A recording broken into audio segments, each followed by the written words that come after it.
The United Rugby Championships seems to have grown as a product as the season has progressed. It's semi-final time, with the Bulls having the unavoidable task of toppling Leinster in their own backyard on Friday. Sports journalist Michael Vlismus is travelling with the Bulls and joins us live from Dublin. Good afternoon, Michael. Always great to talk to you. Leinster has been strong all season long and coming to the semi-final encounter as clear favourites. The Bulls, though, have been impressive with a late charge in the second half of the season. What is the media and rugby pundits over there saying about which team is likely to emerge victorious on Friday? Well, as you mentioned, Leinster, certainly the favourites. It's a packed team with Irish internationals. It's virtually a test team and very strong at home. But as Leo Cullen will admit, the Vodacom Bulls team that they're playing on Friday is very different to the team that they beat 31-3 last September when this Vodacom United Rugby Championship kicked off. It's a much more cohesive team. It's a team that's grown. Jake White saying he's watched boys become men in this team, and certainly he admitted today in our chat that Friday will be the time when men need to step up because Leinster will be, as he put it, a massive challenge.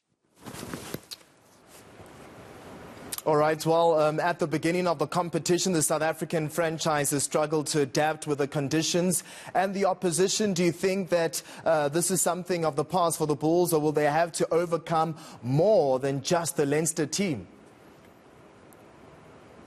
They've certainly shown an ability to adapt. And as you say, those first weeks of the competition, it was a little bit nervy. Everybody was concerned about where the South African challenge was headed. But that changed very quickly.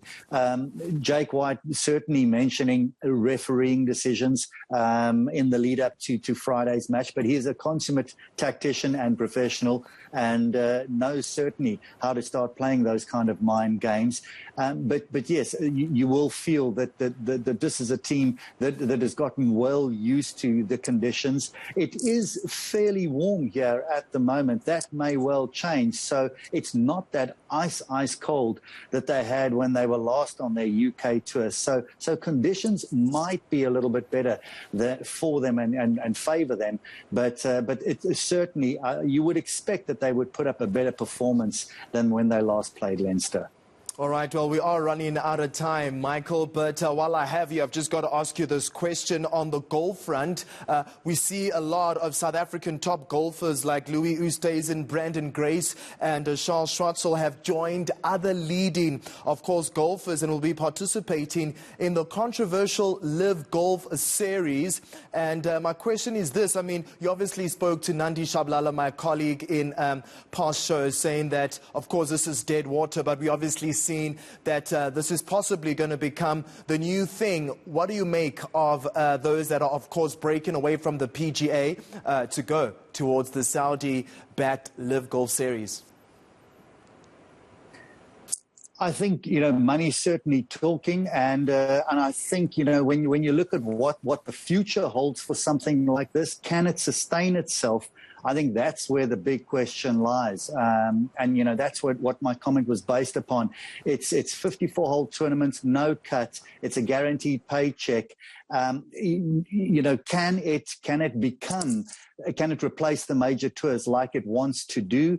At this point, no. Does it have a place in the game? By the sheer financial weight that's coming behind it, it will force its way into that ecosystem.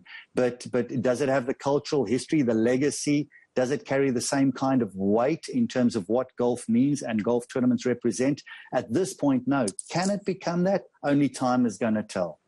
All right, thank you very much, Michael Vlismus, all the way out in Dublin, Ireland, giving us a preview to the URC semi-final, and of course just talking a little bit about most of the South African prominent golfers who have literally broken away from the PGA and are hoping to make the big bucks in the new Saudi-backed Live Golf Series. All right.